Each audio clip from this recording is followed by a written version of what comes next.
Hi staff, I know there has been a request to put in certain case managers for different students into your classroom, so I'm going to show you how to add different people to those classrooms within Google.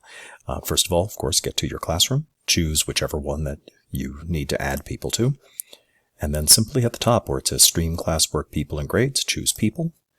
Right here you can see this is my 5th grade computer lab.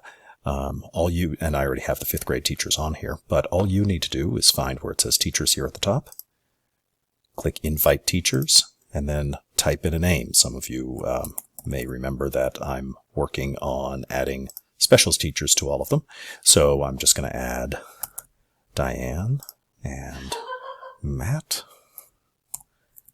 and Molly, Nicole, and Kelly. So I've added all the different teachers here. You can see as it starts to bring it up, it actually, if you just start typing the beginning of their email, it'll give you a suggested search.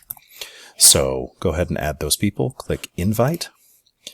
It may take a few moments, but literally what will happen is that it sends an invite to all of those individuals. They will get it on their email, and they just have to click on that to join in with your class. Nice and simple.